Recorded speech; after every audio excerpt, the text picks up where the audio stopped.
الرحیم۔ غزوہ تبوک کے سفر میں قوم ثبوت کی بستی پر گزر۔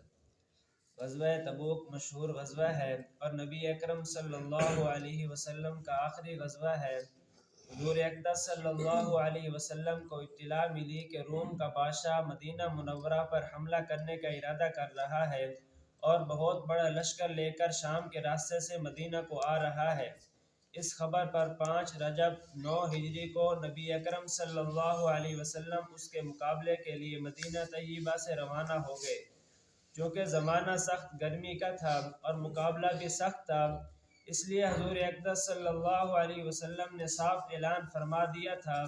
کہ روم کے بادشاہ سے مقابلہ کے لیے چلنا ہے، تیاری کر لی جائے۔ حضور اقدس صلی اللہ علیہ وسلم نے خود بھی اس کے لیے چندہ فرمانا شروع کیا۔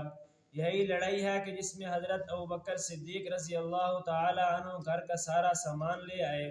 اور جب ان سے پوچھا کہ گھر والوں کے لیے کیا چھوڑا تو فرمایا کہ ان کے لیے اللہ اور اس کے رسول کو چھوڑ آیا۔ اور حضرت عمر رضی اللہ تعالی عنہ گھر کے پورے سامان میں سے آدھا لے آئے، اور حضرت عثمان رضی اللہ تعالی عنہ نے 1/3 لشکر کا پورا سامان مہیا فرمایا،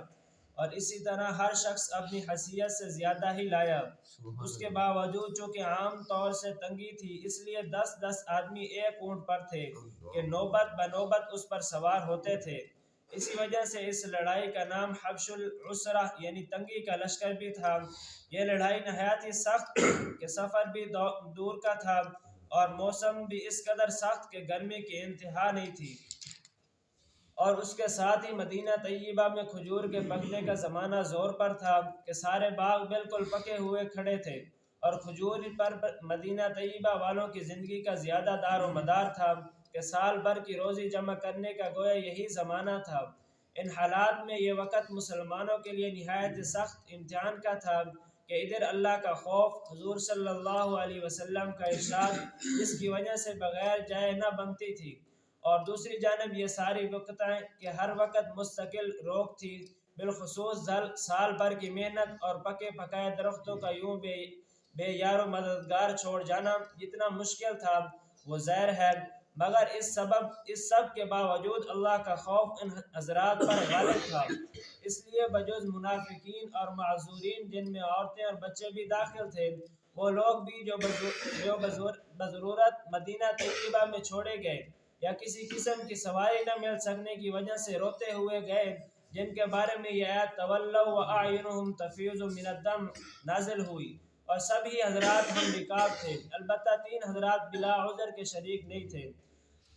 راستے میں قوم ثبوت کی بستی پر گزر ہوا تو حضور صلی اللہ علیہ وسلم نے دامن سے اپنا چہرہ انور کو ڈھانک لیا اور اونٹنی کو تیز کر دیا۔ صحابہ کرام رضی اللہ تعالی عنہم کو بھی حکم فرمایا کہ یہاں سے تیز چلو اور ظالموں کی بستیوں میں سے روتے ہوئے گزرو، اور اس سے ڈرتے ہوئے گزرو کہ تم پر بھی خدا نخواستہ وہ عذاب کہیں نازل نہ ہو جائے جو ان پر نازل ہوا تھا۔